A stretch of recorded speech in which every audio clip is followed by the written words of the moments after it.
This is a Missy Elliott exclusive. Do it, do it, do it, do it, do it, do it, do it, do it, do it, do it, do it, do it, do it, do it, do it, do it. Get it, get it, get it, get it, get it, get it, get it, get it, get it, get it, get it, get it, get it, get it, get it, get it. Missy in this doing you ain't never seen. Missy in this doing you ain't never seen. Get it, get it, get it, get it, get it, get it, get it, get it, get it, get it, get it, get it, get it, get it, get it. Back in this Missy hopping out the sun roof. I got about 100 cool shooters with me, 100 troops. Got 100 bands going ham. We don't give a damn. It go up and down, round and round like a ceiling fan. Round like a ceiling fan. Round like a ceiling fan. Round like a ceiling fan. Round like a ceiling fan. Cool up, cool up, cool up, cool up, cool up, cool up, cool up, cool up, cool up, cool up. Break up, sweat, make them lose control. Ain't no AC, going hard. Tip up 44, feel like Jay-Z. 4, feel like Jay-Z. 4, feel like Jay-Z. 4, feel like Jay-Z. 4, feel like Jay-Z. Do it, do it, do it, do it, do it, do it, do it, do it, do it, do it, do it, do it, do it, do it, do it, do it. Cool up, cool up, cool up, cool up, cool up, cool up, cool up, cool up, cool up, cool up. Play this again, I'm finna win, finna go on, finna go in. Me and my friends, yeah, we on 10, and the song never ends, no, the song never ends. Body shaped like a fisheye lens. I make it drop, yeah, I make it bend. Cool off till I feel the wind. 4, 5, 6, 7, 8, 9, 10. Way too high to get over me, way too low to get under my skin. All the DJs gon' hit that spin. I'ma play this again and again and again. Cool up, cool up, cool up.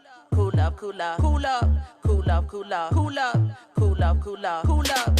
Do it, do it, do it, do it, do it, do it, do it, do it, do it, do it, do it, do it, do it, do it, do it.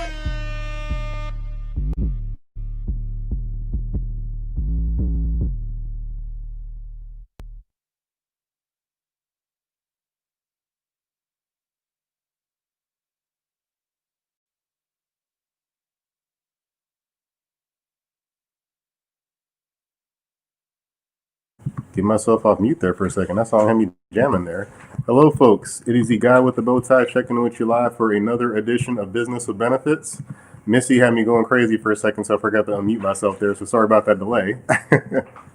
How you doing over there, Mama?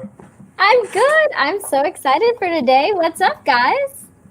Hey, so I want to say first off, thank you to hashtag Team Live, hashtag Team Replay. Please let us know how you represent in the comments below. My daughter will yell at me a couple times in the background because I'm playing dad at the same time working. But Mama, thank you for joining us. I love what you're doing with Sweat Pack. So today, of course, live internet, now she wants to start talking. But she'll jump in a minute. I think we got some comments already popping up there too, but she'll jump in probably in a minute. But for the people that haven't seen you, I love what Sweat Pack is doing. You're a startup company, new to the industry. Kind of let people know who you are, what you do, and why you know something about social media. Absolutely. What's up, guys? Thank you guys so much for having me. I'm Umama, the co-founder and CEO of Sweatpack, and my passion is for connecting people through fitness. So I first discovered my passion at the intersection of sports, fitness, technology, and community building. And I found that through fitness, when we transform ourselves, we can go on to become leaders that transform the global landscape. And I was actually recognized as Forbes 30 under 30 for being able to work out at over 400 gyms, connect with over 100,000 people on social media. And all this time, I realized that people had these gym memberships, but they weren't using it. So that's why I developed Sweatpack. Sweatpack is an app that connects people to group workouts and sports leagues because we help people be active and stay accountable. Now, I have been able to have this huge global reach, and I think social media and engagement and event marketing have played the biggest roles in that adventure. So I'm excited to share that some tactical strategies for you guys to apply as well. I love it. And Forbes 30 under 30, I've missed the mark on that. So congratulations for making that. I'm over 30 now, but congratulations on that. And you mentioned the big problem that people have. They have gym memberships. They don't use them. So right now we're in COVID-19. Some gyms are open. Some are still kind of holding back. For the people that are still kind of concerned about going back out there, you said stay accountable and stay active. What are some things you guys are doing to help with that in this COVID environment we're in right now? Yeah, so I thought about Sweatpack as what our values are, which is commitment to community. And what we do with Sweatpack is help actually match people in teams based on their goals. Now, our entire business was based on getting people together in real life, working out at these gyms or playing sports. So when we were faced with this new challenge, we were like, okay, how do we still serve that mission of connecting people in real life, but virtually?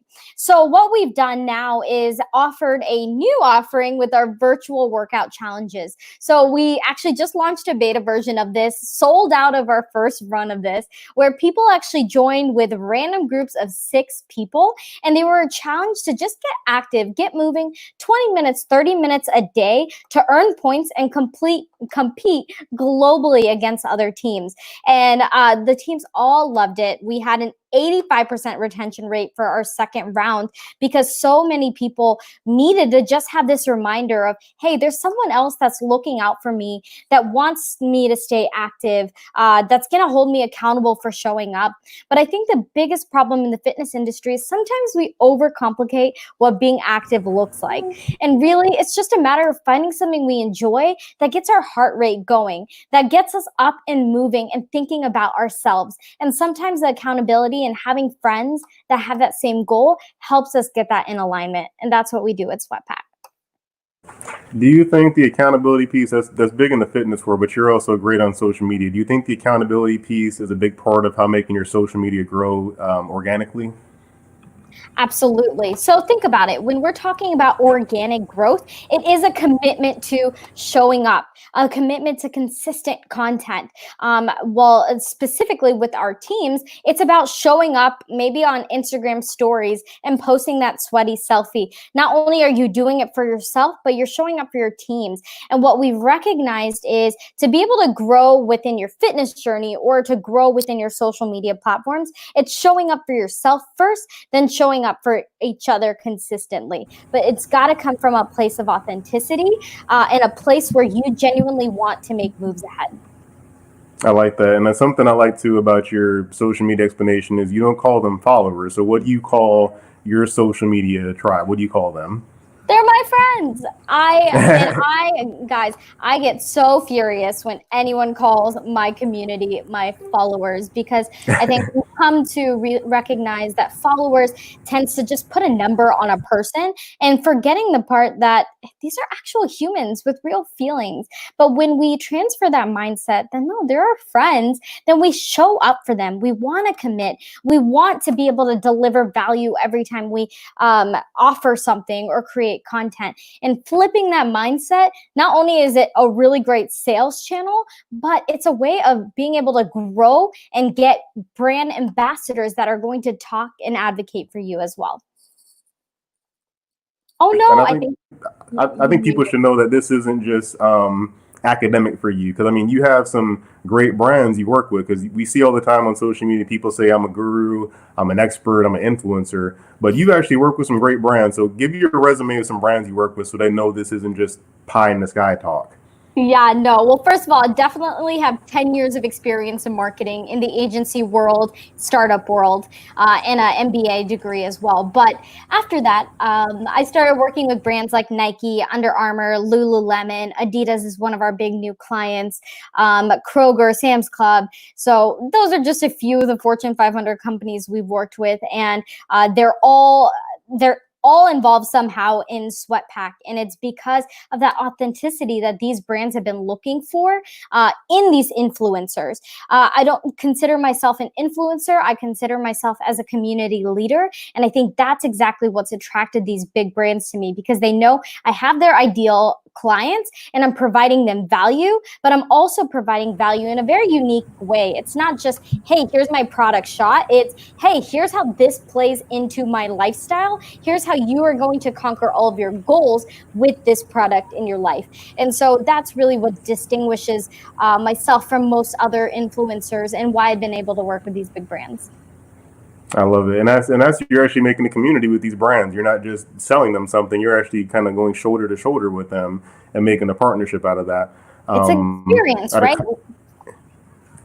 Yep, and I want to share a comment real quick from Marcello. This is the friend of mine I was telling you about. Marcello, we were talking about you. Your ears must have been burning. Marcello said hi from Atlanta. Hey, what's up, Marcello? Marcello is racially ambiguous, just like you are. So you two can share in that normalcy of nobody knowing what ethnicity you are. I'm like trying to look at his picture right now, figure that out. But Marcello will comment about that. But so when you work with these brands, when you first go in there, I know you talk in this YouTube video you did about making community into customers. So when you first identify these brands, are you going in there kind of like, I'm a fan, or are you trying to put a specific product in front of them? What's your tactic or strategy so that people can see an actionable way to find leverage from other people in their network? Okay, so I have a sales background, so I definitely believe in having a proactive sales strategy. However, with working with these brands, they actually came to me.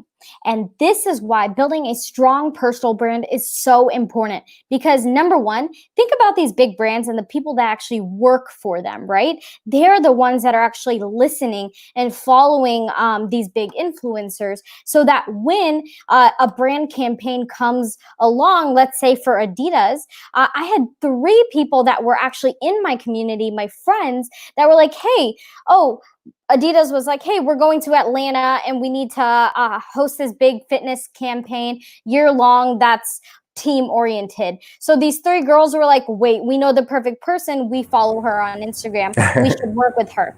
So creating cheerleaders, I believe, is one of the most important sales strategies that a lot of people tend to neglect. That's why doing things like this, going live, sharing free content is good, because you're building reputation and trust within an audience, so that when the brands come look for you, they already know you're the expert in the field. So, but how to close the deal is I slide in the DM. My Nike deal, I actually put in my Instagram DM message. No joke. But it's because, it's conversational. Some method that I like to use is I do a lot of video messaging with people. So they expect most influencers to just copy paste or write out a message, but I'm making sure I'm on camera like, hey guys, thanks for reaching out. I'm so excited. This is what I've learned about you guys. Here's some things I'm doing that I think would be really helpful for you guys. So I'd love to chat about how that looks like. But it's always leading with value, right? Like, what can you do that that would help your audience and help them get to your audience? Because at the end of the day, they don't give a shit about you. They give a shit about getting to your actual customers and your base. So how do you provide value for both ends? I like that, and that's very real. So you're making the relationship paramount in the whole thing, and being a genuine brand fan is what I like to call it sometimes, or liking the logo.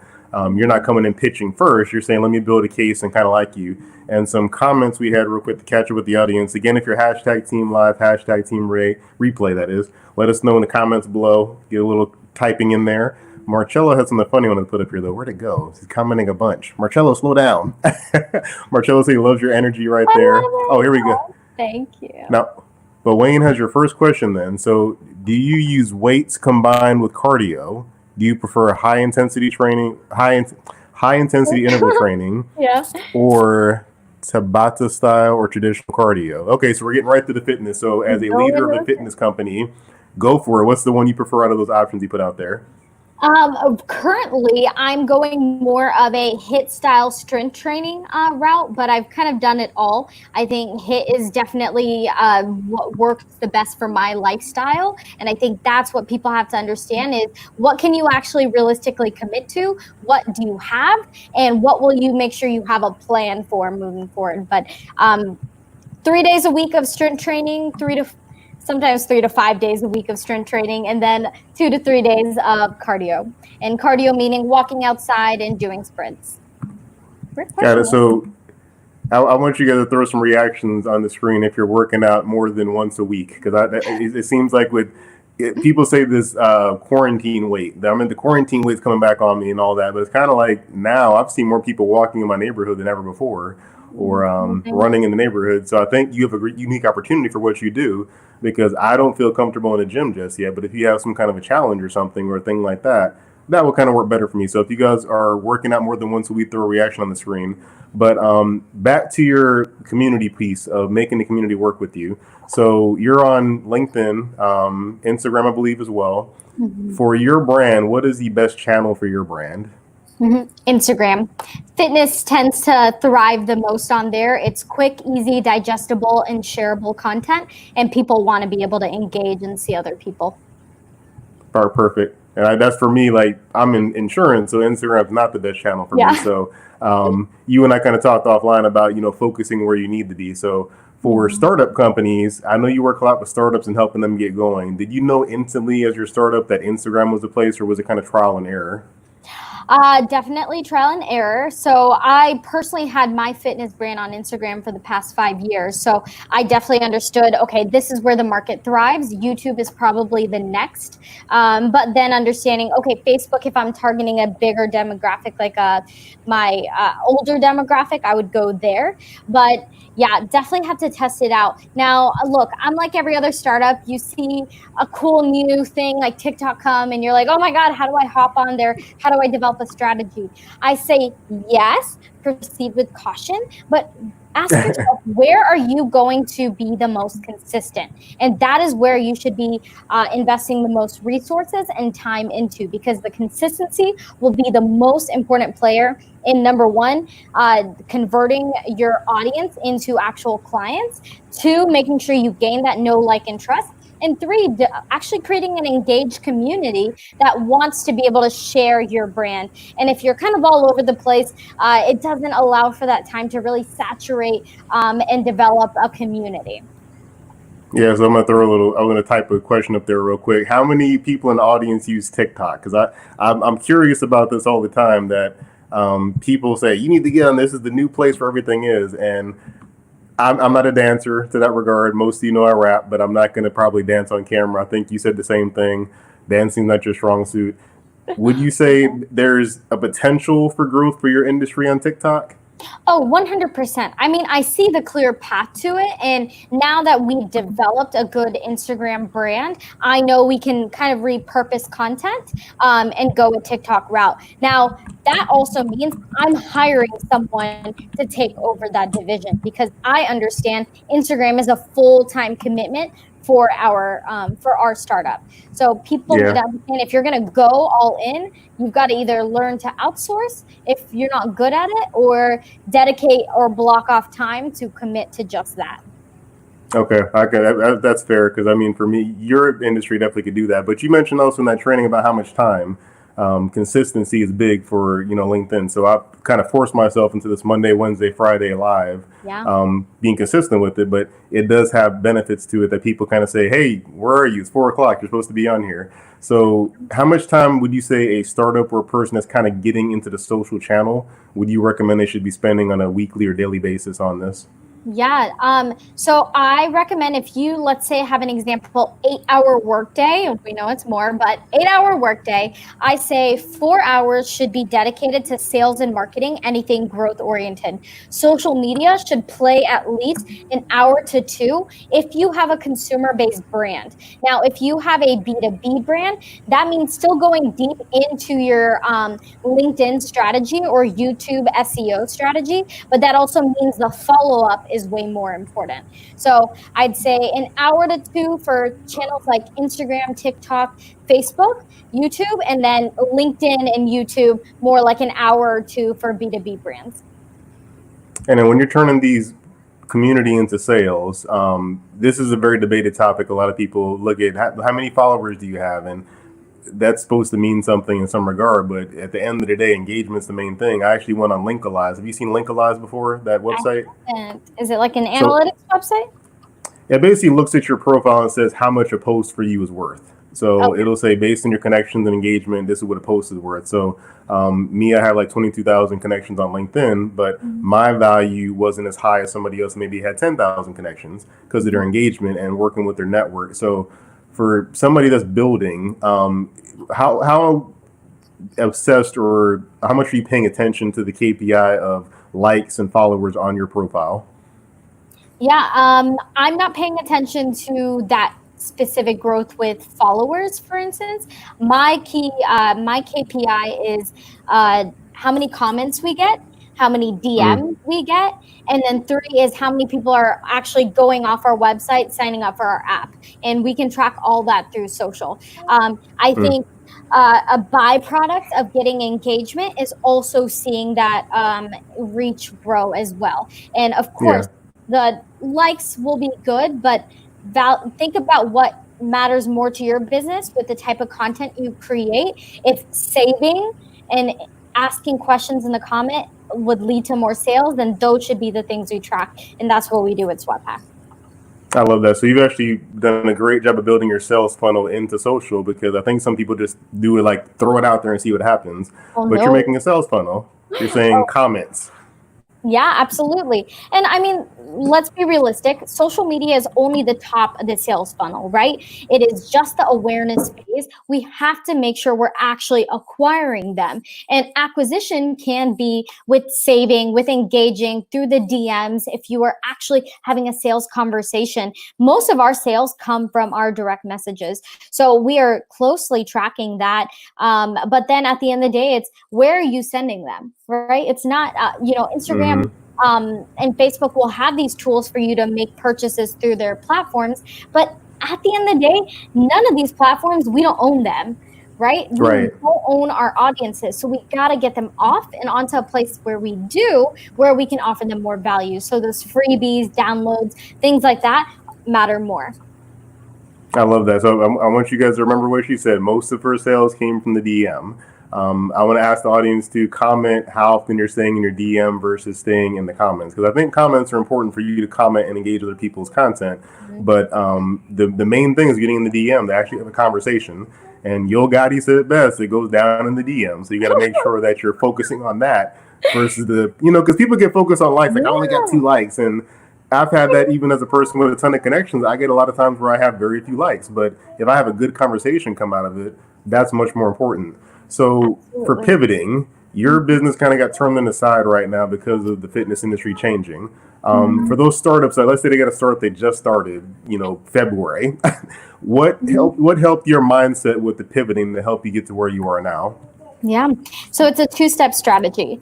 Number 1, it's first dialing into ourselves, right? As founders, we have a lot of stress that we're taking on, but we have to remember that why we got started. This is why I tell all my founder friends, when you're coming up with your startup idea, record yourself at the height of momentum where you're super passionate, super excited, and telling yourself why this business matters. Because during those dark times, you've got to go back to that video. You've got to actually ask yourself, why am I in this?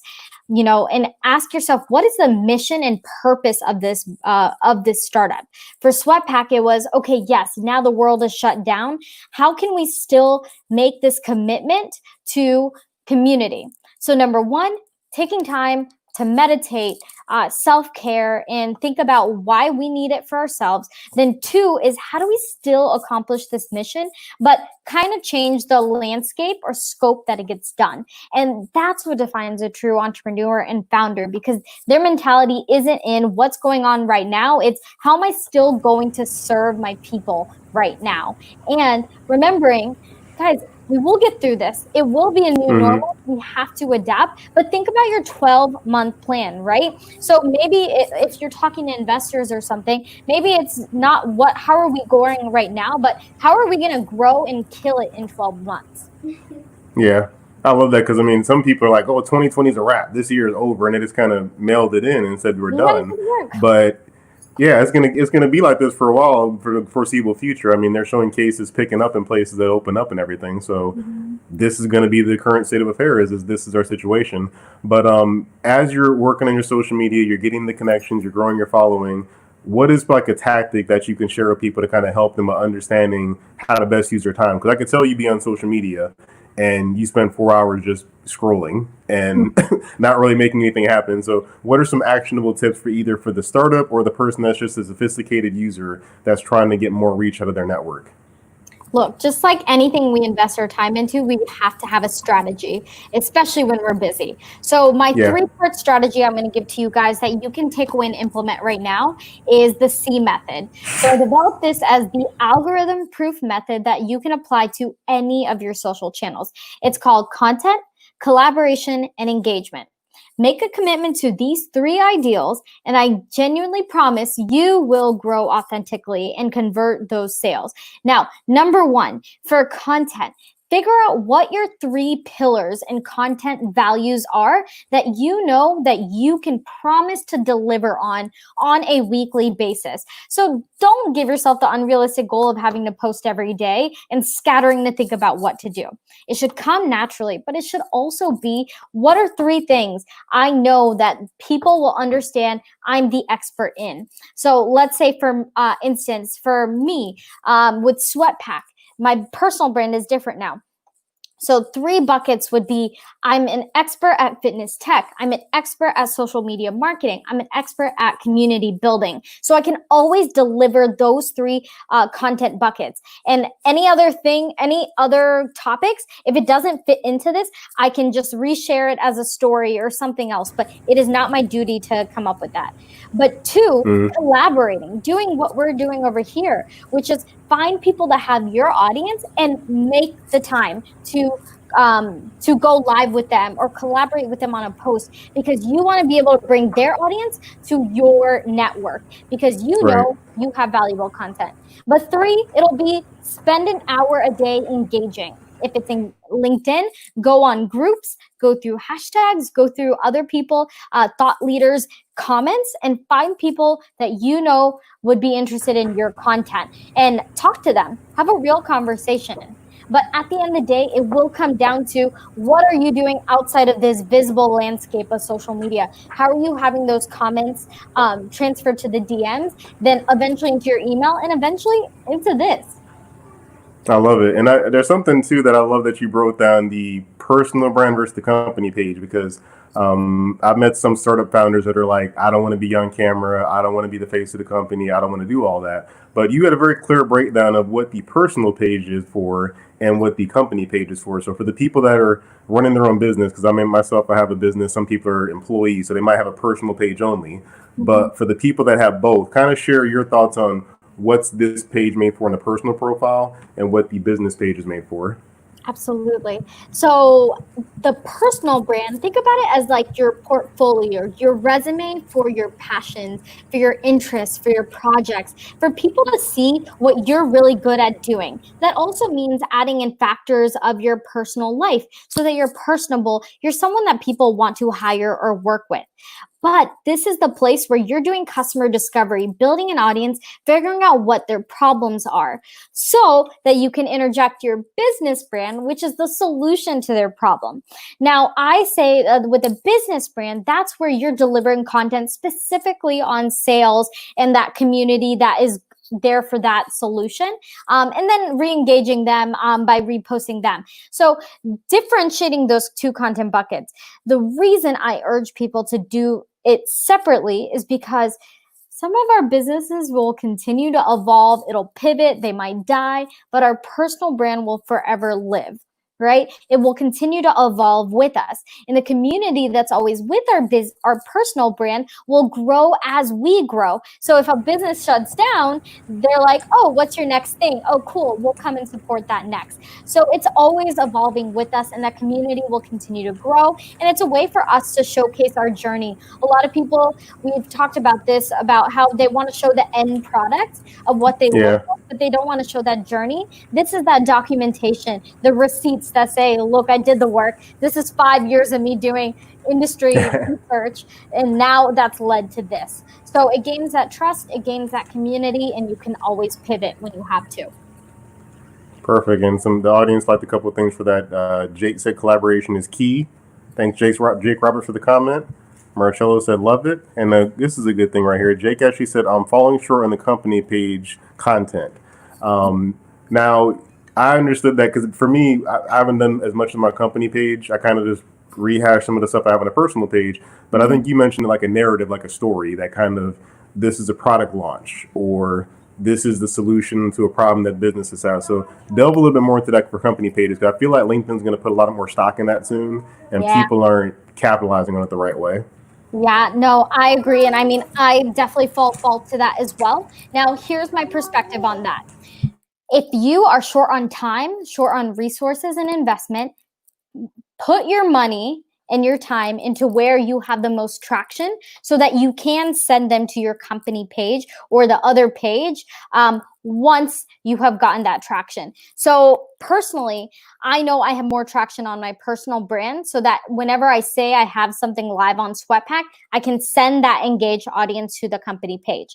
Now, I do recommend for the company page, you do more scheduled type content. Now, what we do on Instagram is schedule out 2 to 3 pieces of content that will automatically post that we know we've dived in 2 full content days in the month where we spend just 2 days creating flyers, creating videos, editing stuff, and then schedule it out for the rest of the month. This way that we know we can be consistent, we show up because we know that our personal brand is more kind of live in the moment of what's going on, but our company page can be a little bit more curated. So dedicate those 2 days at least in the month to creating company content. I like that, because I mean, I'm more of I do post daily, and that's kind of the muscle I've created for myself. But that's probably why it's hard for my company page to kind of thrive, because I just post my personal stuff so often. And Jake actually added on to that, saying he believes a company page is a placeholder for new positions. So I know that's the thing people use that for, but there's actually sales you can generate from the company page. So Marcello also added to that too, Buffer. Oh, yes, Buffer. Great service. Have you guys ever heard of Buffer? Use Buffer. Do you use that as well yourself? I use Later. It just works better for my audience. Gotcha. Okay. And Jake has added to that. That's a doable good topic. Oh, my daughter's messing with stuff over here. That's a doable good topic. But I like that. So spending time on the company page twice a month, I might have to implement that, because for me, it's like I'm all over the place with my personal brand. And there are times that there's things I think this should be a company page thing, but it's just a repost. So do you think that's a detriment to your company, just reposting your personal stuff on your company page? I don't think it's a detriment. It is really good. But if you have a team and you have other people that work with you, then definitely featuring them. Now, the opportunity is maybe just circle through your staff and have them highlight or be featured on the company page. So that way everyone is kind of responsible for coming up with that content. And people do know you guys are a people first brand. These are the people behind the company, which kind of adds that personalization factor anyways. So it is good. But, what will always be best is organic content that's live within that platform instead of just sharing or repurposing. Perfect. I love it. So the startups that you work with, when you're doing your coaching work, is most of your work with startups, or do you have a lot of established businesses you're working with as well? So I don't do coaching or consulting anymore. I had a marketing agency prior to starting SweatPack, but before I was working with brands like LA Fitness, Equinox, F45, Nike. So big brands, small brands, and then a few influencers as well. But whatever it's all the same strategy at the end of the day that we see across all these brands. But consistency is always the most important part. Perfect. And Marcello like that said, you have fantastic insights. Jake also said, cool. I can do decent highlights of our employees. Yeah, I mean, that's something that I honestly, when I'm prospecting or looking for clients, I actually look at the company page to kind of see what's going on there. So there is an element for outsiders to look and see, are you active? Are you having a new position posted? So it is a point to that too, but I think there's a sales side miss to it. So for the startups that are out there, I know there's a million things to do to a startup. You have to be the founder, the entrepreneur, the manager, the technician, everything. For you as being your startup still, but kind of making it past the first hump of that, what was the part of the journey that was the most vital for you that you had to say, hey, this is the hill I'm going to die on. I got to focus on this the most. What was that thing for you? I think it was pivoting from my last marketing agency and finally making the dive into going full-time with SweatPack. So I came up with the idea for SweatPack in 2017, but I was like, oh, it's not the time yet. People aren't ready for this kind of technology yet. And so I was like, okay, I'm going to start a marketing agency and do B2B work for these gyms and studios. And I'm going to host events on the consumer side. So I think the biggest jump for me was in November 2018, finally just calling myself out and saying, okay, you've done enough research. It's time to go all in on this. If you fail, you fail, but this is the time. You have clearly done the research. People need this. People know you. People trust you. It's go time. So just preparing myself for that. I think. Yeah, sorry, you heard my daughter. I can't. I This is hear it. live. It's okay. It's whatever. It's whatever, guys. I have kids. Whatever. But Jake also said Plan A, so I like that. You went from, well, you made it Plan A pretty much. Yeah. You said screw it. I'm here. I've been doing this. I need to make it work. Exactly. If you guys have read the book The Alchemist, it says that you basically go back to your original idea because that's where your heart was. That was always the plan, right? And we will never forget that. It'll always creep up, so we should just go all in and at least see if it's worth it. To know it's worth it and go all in. Yeah, and Marcello added, this is the hire you. I need her to hire to be my branding director for Coffee with Cello. Coffee with Cello. Ooh, good name. I can see that brand. Yeah, he has a it's usually about 10 o'clock or so live show he does. So definitely check out Coffee with Cello. I always joke Cello's the most hydrated guy on the internet because he has coffee and cocktails with Cello. So check him out. But you might have to get back into your consulting role to be a brand manager again. Oh man, well hey, we'll talk. So I want to be respectful of your time and everything and make sure people get a chance to check out the website. So with everything going on, accountability and being active, I know that's big in your life, that's big in your community, that's big in your business. For the people that are kind of struggling right now, we have all the protests going on. We have the COVID still going on. Voting was ridiculous yesterday. There's all kinds of nonsense going on. Let's leave them on a high note, though, for what you're doing in the community and how they should work on being accountable and active. Guys, it starts with being selfish. I think all of us as entrepreneurs, as leaders, we're so all in on dedicating ourselves to other people. But we have to remember being selfish allows us to be more selfless, to give without expectations. But we've got to dive into ourselves first. And fitness is the way to do that. But it is being able to say, I've got to schedule 20 minutes on my calendar to just go for a walk. Make those small switches, dive into yourself, and then give. I promise that will work for you. It's basically like the whole airplane adage when they say, when your oxygen mask comes down, put it on yourself first, versus helping somebody else. So I love that. So for the people that want to find out more about you and your company, we'll throw the website up there. Bloop. They want to find more about you with the website, but let them know where else they can find your content and learn about your journey. Yeah, guys, definitely connect with me on LinkedIn, Umama, UMAMA, Kibria, and then on Instagram, smallandstrong.fit. So thank you guys so much for your questions, for logging on. If you guys have any more questions, actually send me a DM so we can chat. So I love the small and tiny. You remind me of Small but Mighty. You remind me of Santia Deck. I'm sure you've seen her on. Yeah, she's small and mighty as well. I love her. Perfect. Well, thank you guys. There's a monsoon going on outside here, so be safe if you're driving home from work. It came out of nowhere. I just heard it. My daughter was like, "It's raining." It's so dark outside. But thank you guys for tuning in. Don't forget, tomorrow, Marcello and I will have Linked Lunch. It'll be a LinkedIn Live networking event. So for those of you that said I never can get live access, I've applied 10 different times. I can't get into it. We're doing a LinkedIn Live networking event where basically it'll be the traditional networking event. You get 1 minute to kind of say your capabilities, 2 minutes to engage with people in the audience. So it's a great chance to see other people do their pitch and network and connect in the comments. So thank you guys for tuning in. We'll see you tomorrow. Don't forget Cocktails with Cellos probably tonight. Let me see. He put a comment real quick as well. That's not showing up on LinkedIn Live. Marcello, I see it, but it's not showing up on the feed to post a comment. But he said, I need... Oh, no, it's the same thing about being your branding manager. Never mind. He's still trying to hire you, basically. Marcello wants to hire you like nobody's business. But thank you, folks. We'll see you next time. Catch us on the replay and tag someone that needs help with fitness or making their community, not their followers, their communities become customers. Thanks, Umama. Thank you, guys. Bye. Thanks for helping on.